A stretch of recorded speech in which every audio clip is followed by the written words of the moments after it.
Hey, what is up, guys? The Fodderbox Kid here, aka Nick Reeves, doing a custom figure showcase on all of the custom figures I've been making in the last about year, and I'm going to go through these individually. I'll tell you what I did for them, how I made them, and you can get a pretty good sense of what I've made here. Alright, let's start with number one. Alright, let's start with my Red Skull custom. This was actually super easy to make. It was just a Spider-Man Noir body with a, I think, Mandroid Wave Red Skull head that I bought secondhand off eBay. And then the Dr. Doom Luger. And that's pretty much it. It was super easy to make. I just wanted a simple Red Skull. I know we're getting a new one in that Villains Wave. And I don't think I'm going to pick that one up just because I like how this one looked. I love the black. And then the red head just sticking out like that. I don't have a tripod anymore. That's why I'm holding the camera. So I'm not going to be able to go into articulation with any of them. So forgive me, but I just want to show these off. Alright, next up. Next up is probably the one that got me back into customizing the most, is this Bombastic Bag Man, which is just a Reed Richards Mr. Fantastic body, a black suited Spider-Man hand that I think I painted over with black to get the thing out of the way. And then a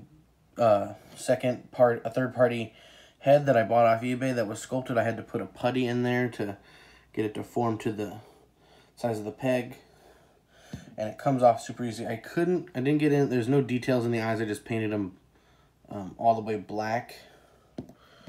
But yeah, this is probably the custom that got me back into customizing. I'm very happy with it. I love how it looks, and it's fully posable because there's really no paint anywhere other than the head. So yeah, next up. Next up is Spirit Spider, which is a custom I've always wanted to make. And I think it turned out pretty well. I'm not super good at finer details. So you can see the spider's a little sloppy. So I'm sure and then on the back it's a little sloppy too. I'm not the best at it. And I'm sure if Hasbro ever decided to make their own version, I would definitely get it. Because I didn't get the blue on the hands or the feet. And the feet aren't actual like toes and stuff. They're just... but I made it out of the Retro Iceman and then a Dormammu accessory, one of those little skulls that he came with, and then like a Human Torch or an Iron Fist flame effect. But yeah, this is probably one of my favorite ones. I think it looks really cool. It stands out really well in my Spider-Verse. Alright, and next up. Alright, this next custom probably was probably the most gut-wrenching and scary, most intimidating project for me. I'm so bad at painting lines, and you can see these aren't super crisp, but I tried to follow the Pound 798 customs tutorial on it, and I forgot his name. If I got the numbers in the wrong order, I'm sorry. But yeah, I painted the little details on the hands and made it a classic Venom. I even put putty over his feet, which I've seen lots of people just kind of leave the feet normal, but I wanted to fill in his toes, so I did the best that I could. Alright, and next up. And next up we have Toxin, which I made out of the first Venom wave Carnage, which super easy custom. I just painted half of them red, half of them black, and then add some squigglies down there. And yeah, I think it looks pretty good. I really enjoy it. I don't know too much about this character. I just wanted a smaller Toxin because the bigger one wasn't going to fit on my shelf. So, but yeah, and that was pretty much it. Now, speaking of Carnage, this is the new Venom wave Carnage, and I didn't do anything to the figure itself, really. I did take the Phage sword and paint the yellow part red, and then I took the first Venom movie wave Carnage's axe, and I painted a black detail around it to make it blend in more with this one. So this Carnage has two different weapons. I really enjoy it. I think it's a really cool looking custom. It stands out really well on the shelf, but that's pretty much it. It's just a simple modification of the weapons. Now this one's probably one of my weaker customs, just because it's a really simple repaint, but I didn't really care for the Gamerverse Captain America design at all. But I figured when they announced this all black and gray one, I figured it'd be a pretty good use for a U.S. agent because it's kind of militaristic, and I kind of picture John Walker looking more like that. So yeah, I just painted it. I just added some red details all over. And then I realized when I got the game that there's a U.S. agent skin, and I painted it backwards. So that's fantastic. But, yep, It's not bad. He doesn't stand up very well. He's standing up now, right now, because I sat here for a couple minutes to messing with his feet, and I finally got him to stay up. But yeah, that's pretty much it. That's just U.S. Agent. It's not my best, but I like it. Okay, I know who you're thinking. Nick, who is this monstrosity? And it is the Arachnid from the Secret Warp storyline, which is Moon Knight and Spider-Man combined. And all I did was make this out of a Taskmaster movie figure and a Moon Knight head and cape. And then I just painted it white and added the red details. I know he actually, like, in the comics, he actually has, like, a spider, but all I did was fill in the little D-tints with red, and I think that works well enough. And it blends in. I'm sure if we ever get a real one, I'll buy it, and I'll replace this custom with that, so. But yeah, not too much. There's no real detail, and I don't really put him in any other poses because of the cape, so I can't really do anything really with him. So he just kind of stands here like this, which is fine by me. I put him in the back. He just looks kind of cool. It fills out that Spider-Verse. All right, and let's go to the next one. All right, another super simple custom.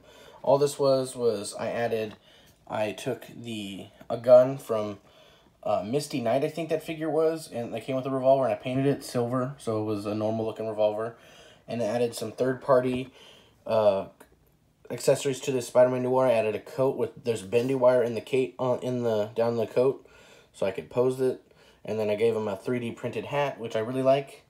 Give him more of that movie look, and just classic comic book Spider-Man Noir. I really enjoy this. This one's actually front and center in my Spider-Verse display, usually. So yeah, let's move on to the next custom. Alright, so next up is Damnation, Scarlet Spider, which is a storyline I haven't read. I just saw some pictures, and I was like, I want to make that into a figure. So basically, it's just freaking Scarlet Spider, armed to the teeth with machine guns and military stuff and grenades. And he has his hood up, so I had to buy a third-party hood. He usually wears a helmet in the panels I saw, but I couldn't find a helmet that would fit on over the hood, so he just has the hood up. I think it's fine. I think it looks good. Anyways, so that's pretty much it. I added some trigger hands. I painted them red to blend in with the figure. And yeah, I really enjoyed this one too. All right, next up. Next up is Thunderbolts Punisher, which is a repaint of the GameStop or a fan channel exclusive Punisher with that came with like the vest and and stuff like that, more gritty jungle look. And I just painted the skull red, and I added some red in the eyes of the skull just to make it look like there was blood splatter. And I gave him the head from the motorcycle one that had all the bandages on his face. And yeah, and that's pretty simple. It stands with my Thunderbolts, which are just over there. So let's go to the next custom. Alright, if you follow me on Instagram, you know that my two favorite displays right now are my G.I. Joe Classified and my Spider-Verse. So and I really don't like the Storm Shadow they've given us so far. I'm sure we'll get a classic one anytime now. But I decided to buy an Articulated Icons Ninja and paint him white, because they didn't have a white one in stock, so I had to buy a gray one. Bought the gray Ninja and then the arms accessory, and then I glued a Cobra logo onto his chest because I cannot paint that well. You saw with the Venom and all the other stuff where I had to do line work. I am not good at it. But yeah, I kind of was going for a little bit of a classic look with a mix of the animated Resolute movie look to him where he had the hood on. But yeah, I really enjoy this custom. It stands pretty well with my G.I. Joe Classified figures. It fits in pretty well. Alright, let's get to my favorite custom, but also the hardest custom I ever made. Alright, next up. Alright, this is my hardest, biggest, and most time-consuming custom I've ever made in my life. And it is a Mezco style Bane. There was so much work that went into this figure, and it took me months to finish. So I had to sculpt over I made it out of the Outback Hulk that was GameStop exclusive, that when you pre-ordered the Avengers video game, you got that figure.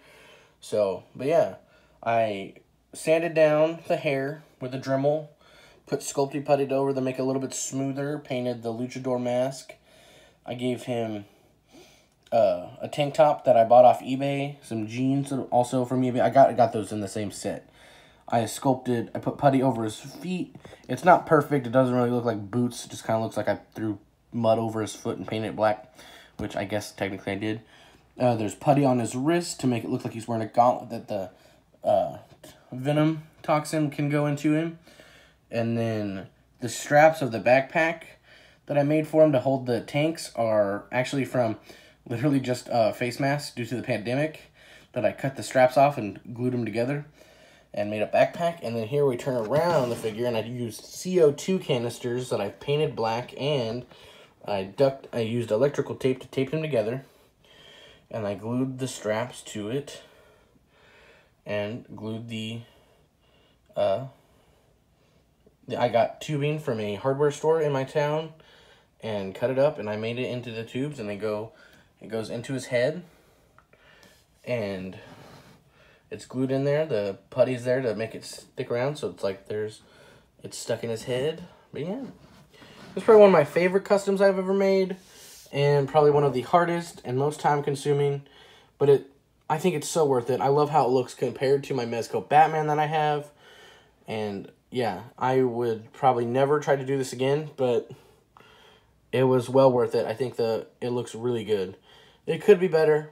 I'm not the best customizer. I'm sure there's guys out there that are way better than I am and got way better setups. I have to hand brush everything. I don't have a spray thing, so yeah. But I'm super happy with it. And for the most part, these are all going in my collection. I don't sell any of these. These are just ones I make for myself. But yeah, so anyways, that'll do it. That's all my customs. I'll probably do one more shot with them all together just to show you everything I showed you again. And just have a great day, guys. Yep, and here's one last final look at all of the customs that I've made. And yeah, I'm pretty proud of all of them. I really enjoyed making all of them. I really enjoyed showing them off. I hope to make more, and when I have a decent batch again, I will show them all off. Anyways, like I said, like, comment, subscribe, and have a great day, everyone. So this will be the actual end of the video. I just wanted to include some reference photos, that way you guys could see what I based my customs on and took inspiration from. Anyways, I hope you guys have a fantastic day. Thank you for liking and commenting, and don't forget to hit that subscribe button and that notification bell for whenever I post again. Have a great day.